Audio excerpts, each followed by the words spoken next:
The history of comic books is a riveting one. From its struggles with censorship to its mainstream controversies, there's a lot that has happened in the medium's past that has defined the way it is nowadays. Now, a big part of that is thanks to comics that were cancelled or abandoned. There's a lot of comic book concepts out there that arguably could have changed the way in which we read comics, or at least changed the way in which some stories have been executed. So today we are taking a closer look at this with our list of the top 10 cancelled comics that would have changed the world. This list consists of comics that never saw the light of day, ones that were cancelled before they actually hit stands, and stories that did get a bit of a run but were canned for whatever reason by publishers, despite being revolutionary. So with that in mind, let's get to it.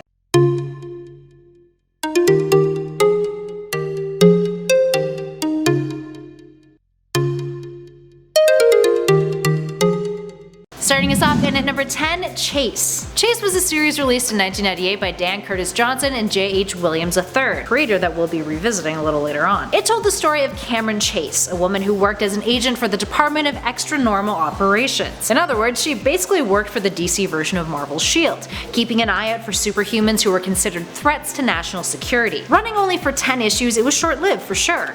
Described as a cross between S.H.I.E.L.D., X-Files, and the Department of Paranormal Activity, many consider it to be ahead of its time thanks to its female protagonist, and its more subversive take on superheroes, despite coming out after series the likes of Watchmen. The character of Cameron Chase has lived on though, appearing as an agent of the DEO in the likes of the New 52's Batwoman, and in Rebirth more recently, she's even the director of the DEO, helping Supergirl out in exchange for the hero's aid. Up next at 9, The Crew. While Chase would have been revolutionary for the depiction of women in comics in the 90s, The Crew would have been revolutionary for superheroes of color in the 2000s. It followed Casper Cole, a character who used to be an NYPD officer and had taken up the mantle of Black Panther, eventually becoming White Tiger. After this, he was given his own series in 2003 where he worked with James Rhodes, Josiah X, and Junta to take out a gang. Despite having a talented creative team, it failed to pick up steam and popularity and was cancelled after 7 issues. It got a second chance in 2017 when it was relaunched under the title of Black Panther and the Crew, but that series floundered as well, being cancelled after only 5 issues this time around. Tad bit embarrassing. In at number 8, Wonder Woman Bondage.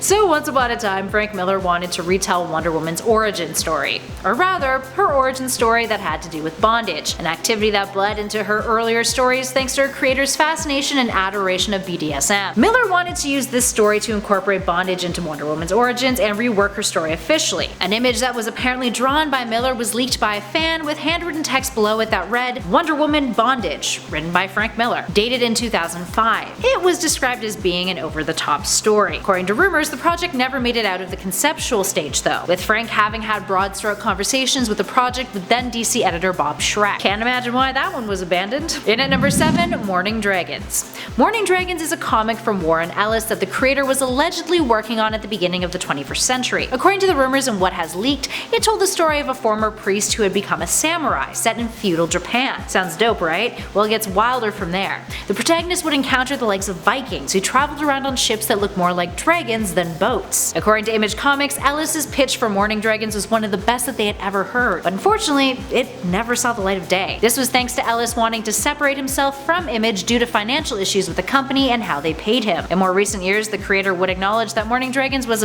basically a dead project. Kinda sad. And at 6, Jack Kirby's New Gods. Jack Kirby's New Gods was groundbreaking. Released in 1971, it's by far had a massive impact on the shaping of the DC universe, having spawned the likes of Apocalypse, Darkseid, and Highfather, to name a few, along with a bunch of compelling mythology and artwork that is still considered utterly genius. Initially, it didn't really have an audience, with a lot of the writing not resonating with a large population of DC's readership. Its content tended to explore themes like religion and mythology, submerged in sci-fi lore, all while using a new pantheon of gods replacing the old as a vessel for that. It was conceptually new compared to other DC content. After 11 issues though, it was canned, but it has managed to live on in legacy, and also in a ton of reprints. And at 5, Alan Moore's Twilight of the Superheroes. In the 80s, comic book legend Alan Moore pitched a concept to DC that would have revolutionized the publisher's current multiverse. Current as in the multiverse back in the 80s and where it stood at that point, which was pretty much non-existent after Crisis on Infinite Earths. Alan Moore wanted to tell the story of the DC Universe 20 years into the future, which would place an older surviving generation of superheroes against an older surviving generation of villains, embarking on an epic final battle that would decide the fate of the planet and universe forever. Conceptually, it was meant to explore themes of morality while providing DC with a way to restore the multiverse after Crisis. But DC ultimately rejected the idea, although many of the concepts that Moore wanted to explore were seemingly recycled into other stories, like Kingdom Come, since Moore's notes have been leaked online and it is often referred to as his lost work. And at 4, Frank Miller's Jesus. Oh, that is a pretty self-explanatory title for a number, isn't it? Miller, who is often known for playing with religious motifs in his work, wanted to create a comic series that focused on Jesus, as in Jesus Christ, like the Jesus from the Bible. It was a series that he claimed would have been respectful and serious, versus the kind of dark and gritty work that Miller is known for. But the reason why this story never got its legs is thanks to the tragedy of 9/11. Miller citing that the catastrophe was the reason why he had postponed working on it. Nothing has happened since, and many believe that the concept has bit the dust for good. Similar to Miller's abandoned Wonder Woman comic, it's probably for the best. I mean, he said it'd be respectful, but like, it's also Frank Miller, so. And at 3, Superman, the K-Metal from Krypton. This one is really neat. So K-Metal from Krypton is a story by Jerry Siegel that had Superman first encountering kryptonite, or rather, a substance called K-Metal, which forced him to reveal himself to Lois Lane in order to have her assist him on his adventures. This was written back in 1940, and many consider it to be the most revolutionary comic never to be published. It would have single-handedly changed Superman's origins from the get-go, forever altering how we see the Man of Steel, or rather how we understand his beginning. These days, the story's script and design documents can be found in DC's storage library, with fans actively working to restore the story and have it published in some way, shape, or form. So why was it never published though?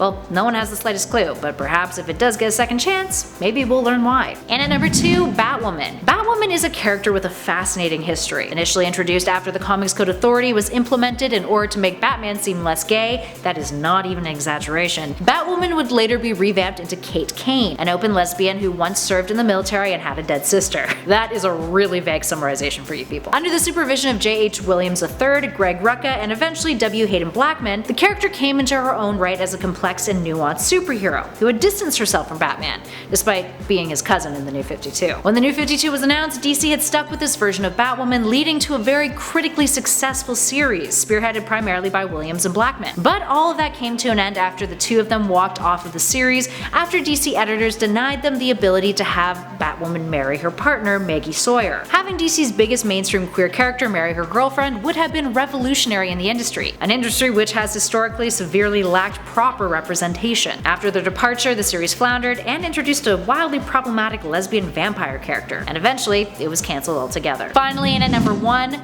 all of EC Comics. EC, which stands for Entertaining Comics, is perhaps the most tragic of all of our numbers on this list. The publisher, who is survived only by Mad Magazine these days, was all but wiped out thanks to the Comics Code Authority. EC Comics, which first came to be as Education Comics in the Golden Age, was founded by Max Gaines. When he died in a boating accident in 1947, his son Bill Gaines inherited the company and began featuring new comic book lines that explored horror, suspense, science fiction, military, and crime genres. Often these comics were geared towards more mature readers, delving into socially conscious and progressive themes, the likes of racial equality, anti-war advocacy, and environmentalism. But because of the content contained in these comics, especially the horror and crime genres, it became a big old target for those who believed in Frederick Wortham and his seduction of the innocent book, which claimed that comic books were ruining children's brains and manipulating them, and also turning them gay. These claims had no scientific basis, might I add. Anywho, by 1956, the company had gone defunct, forced to stop publishing its comics altogether except for one, Mad Magazine, which still persists to this day. It's hard to imagine what the world of comics would be like had EC remained intact. Perhaps the face of mainstream comics would have looked very differently, with less of an emphasis on superheroes and more of an emphasis on sci-fi and horror. Alright, there we have it, friends. What other cancelled comics or abandoned projects do you think would have changed the way we perceive the medium nowadays? Which concepts are super cool and left you disappointed that you'll never get the chance to read them? Give us a shout in those comments below and let us know. If you dug this video, spread that love, hit that like button, and be sure to subscribe to Top 10 Nerd for more lists just like this one. In the meantime though, thanks for watching, friends. I'll catch you all in the next video.